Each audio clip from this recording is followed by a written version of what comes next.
여러분 안녕하세요. 토인비올입니다. 우리는 협업과 관련된 주제를 살펴보고 있는데요. 지난 시간에 우리가 머턴 도이치의 협력 이론을 살펴봤죠. 이번 시간에는 연구 3가지 정도를 살펴보려고 합니다. 하나는 마테 씨와 그 동료들이 제시한 협업의 성공 요소라고 하는 것이 있고, 두 번째는 미즈라이 로젠탈의 성공적 연대 요소, 그리고 세 번째는 웨일 갬블의 효과적인 연대의 절차에서 제시된 요소들, 이렇게 한번 살펴보려고 합니다. 마테 씨와 머레이, 클로스, 머니, 이 4명의 학자는 함께 공동 연구를 진행을 했는데, 어떤 것이 협업을 하는데 필요하냐라고 하는 것, 그것을 연구를 해서 제시를 했습니다. 결론적으로 이들은 6가지의 디멘션을 제시를 했습니다. 범주를. 환경이라고 하는 것, 그 다음에 구성원의 특성, 과정과 구조, 소통, 목표, 차원, 이렇게 6가지입니다. 환경은 얼마만큼 그런 협업이 지지적이냐, 협업하는 것이 지지적인가. 그래, 협업해야 돼 라고 그러한 것들이 분위기가 지금 확산되어 있는가 라고 하는 거고, 또 하나는 협업의 그 조직, 협업 조직, 우리가 COS에서 사무 조직이라고 하는 그 COS를 예를 들었을 때도 그런 COS 조직이 정말 합법적이고 공식적인 협업의 리더로 인정되고 존중되는가 라고 하는 것, 그것이 환경의 그런 요소들이라고 할 수 있습니다. 이 6가지 디멘션의 여러 가지 이제 요소들이 있는데요. 그 다음에 구성원의 특성 같은 경우는, 구성원의 특성은 정말 그 서로 존중하고 이해하고 서로에 대한 어떤 협력적 그런 태도, 협력이 그 시너지 효과를 발휘할 거야, 이익이 될 거야, 이런 인식이 있는가, 서로를 존중해주는 그런 태도가 있느냐라고 하는, 그리고 중요한 또 타협의 능력이 있는가 라고 하는 것들. 그리고 조직의 구성원들은 이렇게 보통 한 4가지 정도의 그런 요소를 갖추고 있어야 된다, 이렇게 제시를 하고 있고, 그 다음에 과정과 구조라고 하는 부분인데요. 과정과 구조. 우리가 협력적 과정에서 이해관계, 그 이해관계를 서로 공유하고 있느냐.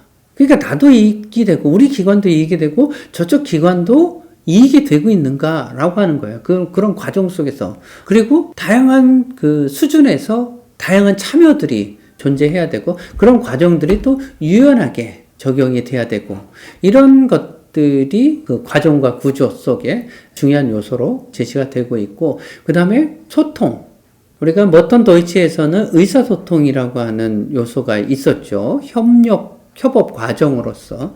그래서 소통. 우리가 개방적이고 빈번한 그런 소통이 이루어지고 있는가라고 하는 것. 그리고 비공식적인 그런 소통 창구도 존재하고 있는가라고 하는 것이 있습니다. 그리고 5번째, 목표. 제가 이제 중요하게 생각하는 것인데요. 협력과 협업에 대한 아주 구체적이고 실현 가능한 목적과 목표가 존재하는가라고 하는 것입니다. 비전을 공유하고 있는가라고 하는 거예요. 단일한 목표가 있는가라고 하는 거예요. 대개는 이런 것들이 추상적이죠. 그러니까 사례관리 민간협력, 그래, 민간협력. 목표는 뭐지? 사례관리에 도움이 돼. 굉장히 추상적이죠. 정말 아주 구체적이고 실현 가능한 그런 공통의 목표가 있냐? 비전이 있느냐? 단일의 목표가 있는가라고 하는 거예요. 저는 그 마테 씨 등의 이 연구에서는 이 6가지 요소들이 다 중요하긴 하지만, 특히 이 부분, 우리나라에서는 당위성을 주로 제시하는데, 당위성이 아니라 정말 당위성의 근거가 되는 구체적인 목적, 목표, 비전, 이런 것들이 있느냐라고 하는 거예요. 그 다음에 6번째 차원에서는 자원들입니다. 이것을 백업하기 위한 자금이 있느냐, 시설이 있느냐라고 하는 것들. 그리고 중요하게 마테 씨에서는 이것을 디멘션에서 제시를 하는데 유능한 리더십이 존재하고 있느냐라고 하는 거. 이것을 협업에 있어서 중요한 요소로 제시를 하고 있습니다. 미즈라의 로젠탈의 연구는 협력하고 있는 기관들의 그 리더들을 대상으로 해서 조사를 했어요. 그래서 조사를 해서 무엇이 중요하냐? 연대를 할 때라고 하는 것들. 그 중요한 요소들에 대해서 질문을 했고 응답한 것들을 쭉 한번 정리를 했는데 우리가 뭐 다 살펴볼 것은 아니고 몇 가지 주요한 것들을 살펴보면 가장 대표적인 것은 목적, 목표에 대해 얼마만큼 집중하고 있느냐 서로에 대해서 라고 하는 것들.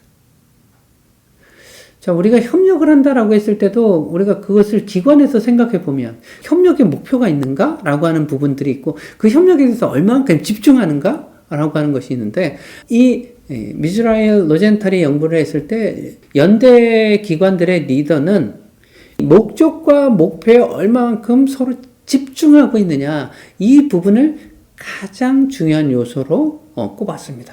그리고 두 번째는 리더십입니다.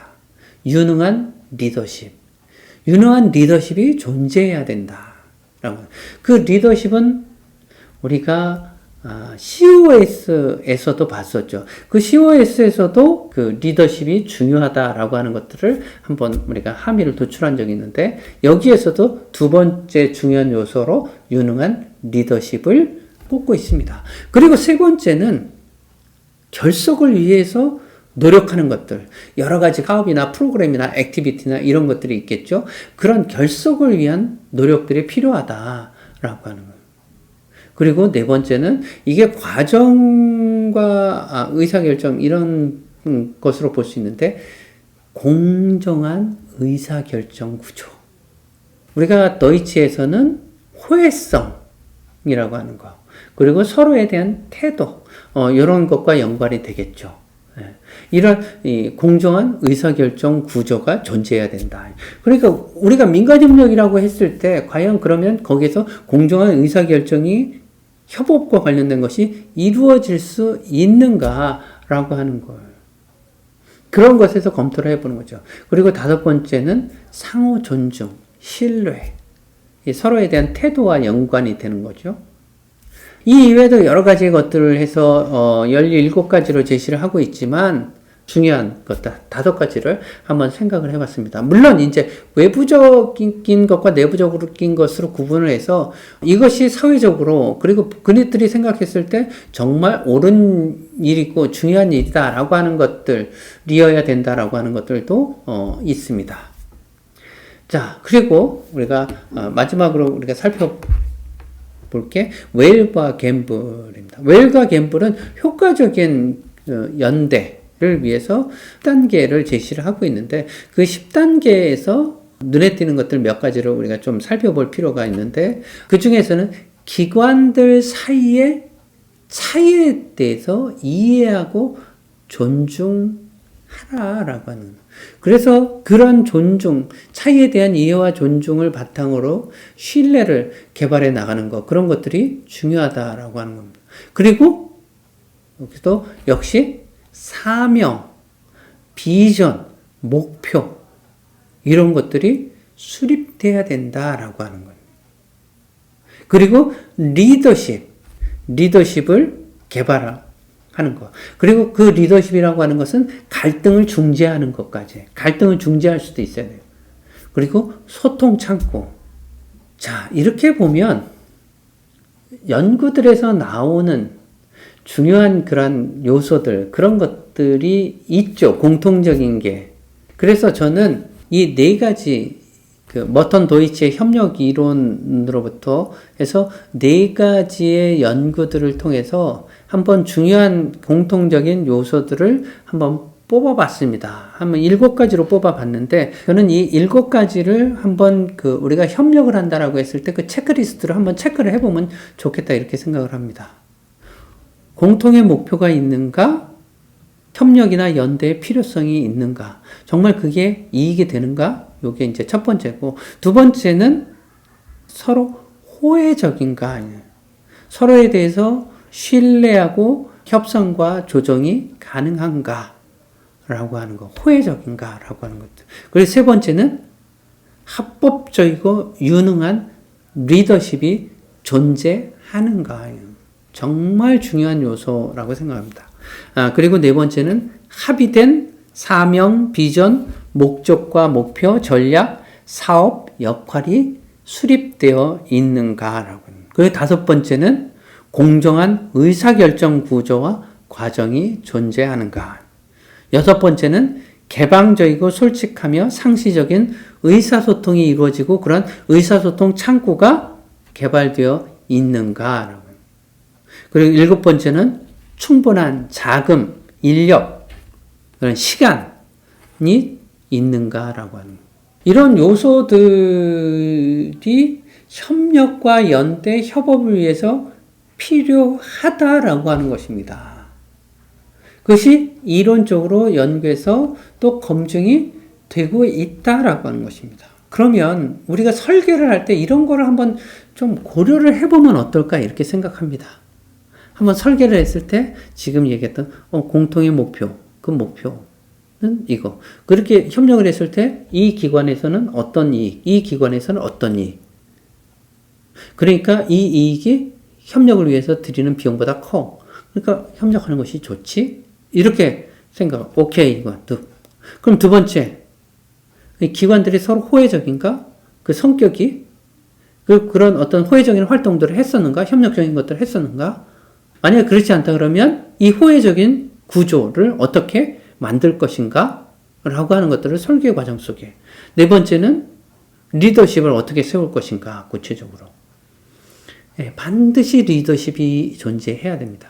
그냥 단지 협력해서 올해는 당신네가 한번 이 모임을 끌고 가보시오. 올해는 당신네가 이 모임 한번 끌고 가보시오. 이런 정도 가지고는 부족합니다. 실질적인 리더가 존재를 해야 되죠. 그리고 인력과 조직이 백업되고 있는가라고 하는 것들. 그리고 우리가 협력하기로 해서 합의된 비전, 사명, 목표가 존재하느냐. 의사소통 창구가 개발되어 있느냐. 아니면. 그리고 의사결정 구조도 우리가 공정한가라고.